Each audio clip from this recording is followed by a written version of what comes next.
उल्टा नाम जपा जग जाना और वाल्मीकि भय ब्रह्म समाना। आपको वैराग्य कैसे हो गया था? सौतेली माँ के कहने से खाली बुरा लगा ना, ऐसा सौतेली माँ ने कुछ बुरा बोल दिया। जय सीताराम दोस्तों भी मैं चित्रकूट के बीहड़ जंगलों में हूँ और दर्शन कराने वाला हूँ एक ऐसे अलौकिक संत के जो बीहड़ जंगलों के अंदर एक विशाल बरगद के पेड़ के नीचे कुटी बनाकर भजन साधना करते हैं। ये विशाल बरगद का पेड़ है और इसी पेड़ के नीचे महाराज जी की ये सामने कुटिया बनी है।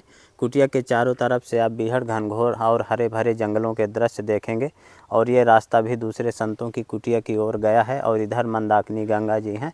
इधर की तरफ आप संतों की कुटिया देखेंगे और ये रास्ता भी दूसरे संतों की कुटिया की तरफ गया हुआ है। तो आइए दोस्तों चलते हैं।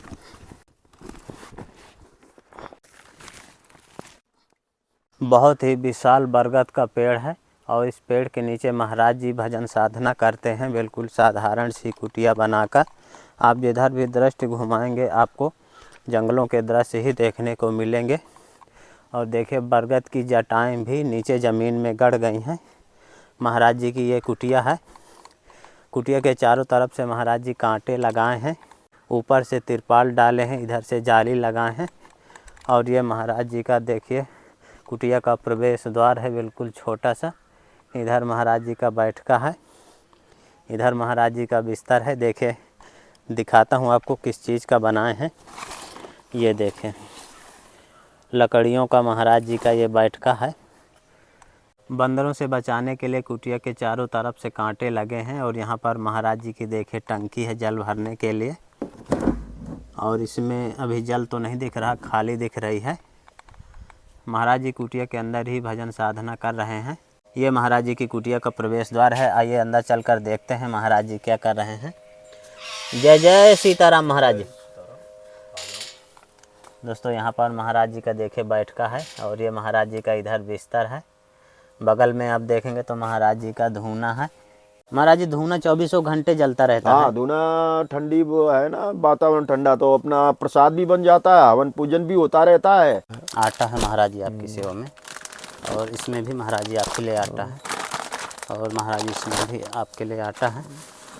महाराज जी सब्जी प्रसादी आपकी सेवा में और महाराज जी चावल हैं। महाराज जी आपकी सेवा में गुड़ है। गुड़ बढ़िया रहे, गुड़ था नहीं हो, गुड़ 4-5 किलो लाए थे, सब खिला देता हूँ। खत्म हो गया। हाँ, अरे बहुत खिलाता रहता गैयों को। महाराज जी इसमें तो ठाकुर जी जानते हैं ना गैयों को, गुड़ तो हम ले आता हूँ, गाजर भी लाता हूँ। इसमें वो है राजमा, राजमा है महाराज जी। दाल फाड़ के लिए बढ़िया। और इसमें महाराज जी काले चना है। महाराज जी सब्जी मसाला, सरसों का तेल। महाराज जी ठाकुर जी के लिए अगरबत्ती हैं और महाराज जी आपकी सेवा में छोटी सी भेंट। चलो आशीर्वाद है, भक्तों के द्वारा आया है। जंगल में महात्मा रहते हैं, भजन करते हैं, तो जो सहयोग करते हैं ना तो उनके लिए परमात्मा फिर रक्षा करता है ना, दया भी करता है, आशीर्वाद भी रखता है। हाँ। और सभी काम भी बनते हैं, आगे के लिए जीवन सुधरता है जी। परमार्थ का काम है ना ये। परमार्थ का काम किसी भी प्राणी के विषय में होता है ना, वो अच्छा होता है। 3-4 बजे रात में उठ गए अपना, और इनका भजन ही से जंगल वालों का काम है, महात्माओं का दूसरा कोई काम नहीं है। हाँ, प्रसाद प्रसाद अपना बना लेते हैं, लक्कड़ ले आए जंगल से, अब बना लिया तो भजन करते रहते परमात्मा का चिंतन।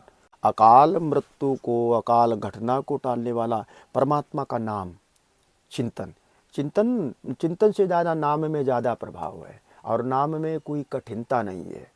मतलब सरल भगवान ने उपाय बताया है ना अपने नाम को, और पावर इतना है कि भगवान से भी ज़्यादा महत्व रखता है भाई। परम मंगल का दाता होता है, परम मंगल करने वाला होता है, कल्याण का घर है।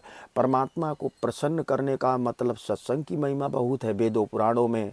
और इसी जीवन में भगवत की प्राप्ति हो जाना और सब अमंगलों कर्मों को मंगल में बदलना और अकाल मृत्यु को भी टालना। जितने हम ये बोले हैं नाम, ये सब के जितने ये शब्द बोले हैं, ये सब नाम में क्षमता है कि सबको ये मंगल में बदल सकता है। जो हमने बोले हैं ये मंगल में जब बदल सकता है, एक नाम ही खाली बदल सकता है। राम 2 अक्षर का नाम, या कृष्ण 2 अक्षर का, या शिव 2 अक्षर का, जो भी नाम अपने अच्छा लगे, तो वो जब 2 नाम का ये सब कुछ बदल सकता है। वो अपना जीवन जब हम मृत्यु के बाद में जीवन लेंगे, वो भी मंगल में बदल सकता है, और वैकुंठ कैलाश भगवत प्राप्ति परमात्मा की प्राप्ति भी करा सकता है। और अमंगल को मंगल में इस जीवन में बदल सकता है, उस जन्म में जो मंगल हमारे आएंगे उनको भी टाल सकता है, और भगवत की प्राप्ति का मतलब जो है ये निश्चित रूप में इसी जीवन में करा सकता है। तो नाम में इतनी क्षमता है, इतना पावर है, और भगवान ने इतनी इसमें अलौकिक और दिव्य शक्ति रखी है अपने नाम में, तो ये कठिन तो है। महाराज जी, जैसे कुछ संत तुलसी माला से जाप करके भजन करते हैं, कुछ संत बिना तुलसी जी के भजन साधना करते हैं, तो कैसे सबसे सही रहता है? मंत्र का जाप मतलब कोई भी कर रहा, पब्लिक करता है या साधु करेगा, जंगल गांव में कहीं रहता है, तो मंत्र जाप केवल उसी में बताया गया है, माला में। नाम में माला से जाप कर रहे तो भी है वो मतलब सही है, और बिना माला हम जाप कर रहे हैं तो भी मतलब वो सही माना जाएगा। अच्छा। माला में गिनती हो जाता है नाम में कि हमने इतना जाप किया, सुबह से शाम तक या 1 घंटा इतना भगवान का नाम लिया है, तो इसमें नाम में माला की जरूरत है, गिनती करना है तो फिर रखना अच्छा होता है। महाराज जी, जैसे नए साधक हैं, उनको भजन साधना करनी है, तो क्या गुरु करना अनिवार्य रहता है? हाँ, उसमें गुरु फिर अनिवार्य होता है। गुरु से रास्ता साफ मतलब मालूम होता है ना, उस रास्ता में रख करके विश्वास करके चलता है ना, तो परम मंगल का कारण है, मतलब गुरु का रास्ता बताया, परम मंगल मतलब अंतिम जो मंगल परमात्मा ने बताया है, तो उसमें गुरु अनिवार्य होता है। राम नाम जपो, जितना तुमने चोरी अभी तक की हो ना, गलत काम किए, सब मंगल में बदल जाएंगे। तो वाल्मीकि ने कहा कि क्या नाम ले, तो बोले राम नाम लो। तो वो बोला राम नाम तो हमें आता ही नहीं, हम तो मार कूट काम किया है सब छोटे पर से जो है, तो हमें मरा मरा नाम, हम वो मार कूट में ही जन्म से रहा हूँ, हमारा काम ही यही रहा है, अपने परिवार को खिलाना पिलाना, रास्ता से जो निकलता है चोरी करना मार कूट करना, इसी से हम भी खाता हूँ, घर को खिलाता हूँ। तो क्या नाम महात्माओं ने बोला निकलेगा, तो बोले मरा। तो देखो रामायण में लिखा कि उल्टा नाम जपा जग जाना, और वाल्मीकि भय ब्रह्म समाना, ब्रह्म भगवान को बोलते हैं। तो उल्टा नाम जपा तब हो गया, तो सही जो राम नाम सही राम राम करेगा उसको मतलब अंतिम परम मंगल का मतलब रास्ता है ये नाम। घर में बैठ के करे चाहे जंगल में करे, अब हम लोग जंगल में थे नाम चिंतन करते हैं जी।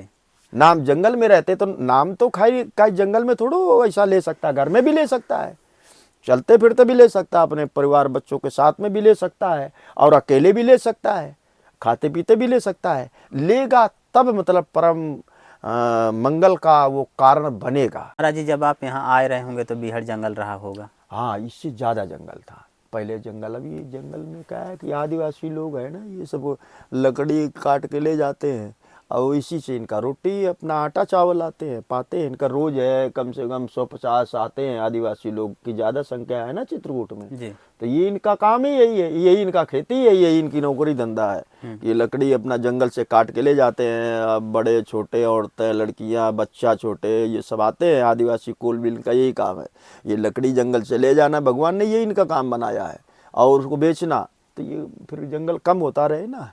महाराज जी, जब आप आए रहे होंगे तो राशन सामग्री की समस्या रही होगी? ये अभी महात्मा जंगलों में भजन करने के लिए जाते हैं तो वो पहले भोजन का नहीं चिंता करते हैं ना, भजन अजन करते हैं तो भगवान कुछ ना कुछ ज्ञान करा देता है जड़ी बूटी का। हाँ। कष्ट तो मिलता है, पहले कोई भी कर्म करो तो पहले थोड़ा मुसीबत का सामना करना पड़ता है। अब नौकरी धंधा करने वाले जब ट्रेनिंग करते तो उनको मुसीबत नहीं मिलती है।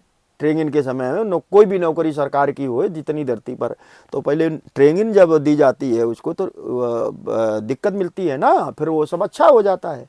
तो जंगलों में भी महात्मा जाते हैं जब भजन करने के लिए, तो पहले कष्ट मिलता है ना, सामना करना पड़ता है कष्टों का और तमाम तरह के मुसीबतों का। जड़ी बूटी खाना, या जड़ी बूटी नहीं है तो जल ही पी के फिर रहना, तो अस्थि अस्थि हड्डी हड्डी खाली रह जाती है ढांचा पर। वो परमात्मा का चिंतन करते रहते हैं, तो परमात्मा का जब नाम लेते रहते हैं चिंतन करते रहते हैं ना, तो परमात्मा ज्ञान करा देता है उसको जड़ी बूटियों का। अच्छा। राम ज्ञान हो जाता है ना, तो फिर वो धीरे धीरे जब ज्ञान हो जाता है तो जड़ी बूटी खाते। कुछ चीज़ें इसी जंगल में फल भी हैं कि वो जंगली फल जिनको बोलते हैं, तो उनसे मतलब जो है महात्मा अपना काम चला लेते हैं। जी। महाराज जी, कभी यहाँ भूखे भी रहना पड़ता है? तो भूखे भाई देखो जंगल में गया है तो जंगल में संसार में कहीं भी है जंगल में तो भूखे जो रहना पड़ता है। तो जंगल में जाता है वो भी जानता है ना कि जंगल में जा रहे हैं तो जंगल में क्या होता है, कोई गांव नहीं घर नहीं, तो वहाँ कुछ फल मिल गया तो फल खा लेंगे, नहीं तो भूखे भगवान का नाम लेना पड़ेगा। महाराज जी जंगली जानवर भी आते हैं? हाँ, जंगल में तो जानवर होते ही हैं। शेर है, चीता है, बाघ है, तेंदुआ, कई जानवर जंगलों में पाए जाते हैं ना। जंगली हाथी है, भालू है, ये सब जंगलों में रहने वाले हैं। इनका जंगल भी भगवान ने घर बनाया है, तो जंगलों में रहना, इनका सामना करना, रात दिन सावधानी से रहना। दिन में तो खैर ये छिपे भी रहते हैं, पर रात में तो सब शिकार के लिए निकलता है ना। शेर है, चीता है, बाघ है, तेंदुआ है, भालू है, ये सब जंगल में मतलब रात में शिकार के निकलते हैं। और जंगल में महात्मा रहते हैं तो बहुत सावधानी से रहना पड़ता है। कि आपको वैराग्य कैसे हो गया था? सौतेली माँ के कहने से खाली बुरा लगा ना, ऐसा सौतेली माँ ने कुछ बुरा बोल दिया था। उसकी माँ ने कुछ नहीं कहा, वो जंगल में बिना माँ को अपने बताए रात में उठा और जंगल चला गया। तो महात्मा बनते हैं ना, तो उनके कुछ कारण भी होते हैं। बहुत से कारण ये होते हैं कि वो उनको वैराग्य भी हो जाता अपने से। कोई दूसरी बातें नहीं होती है कि अपने जन्म लिया तो परमात्मा का चिंतन करो। कहीं जंगलों में, पहाड़ों में जाके स्वतः वैराग्य अपने से प्रेरणा होती है, हृदय में ऐसा विचार होता है, तो वो कुछ कारण नहीं बनता, उनको प्रेरणा होती है। प्रारब्ध का कुछ ऐसा संयोग होता है पहले का, तो वो कोई बिना कारण के ही महात्मा बन जाते। इच्छा हुई कि परमात्मा का कहीं जंगलों में चिंतन करो जाकर और नाम लो, भगवान का सुमिरन करो। गर्मी में सब महात्मा जितने भी जंगल में हैं सब बाहर, और ठंडी में तो खैर कुटिया के अंदर ही अपना जो है आसन रहता है। गर्मी में सभी जितने जंगल में महात्मा हैं सब बाहर ही मतलब सोते हैं। हालांकि जंगल में बाहर क्या है अखिलेश, सावधानी से। चीता कई बार हम सोए ना बाहर, आ गया मालूम है नहीं तो आवाज़ करेगा। जंगल में ये जो शिकार के लिए शेर है और चीता है ना, ये जंगल में निकलते ना रात में, तो ये इन लोगों का नियम है, आवाज़ करेंगे।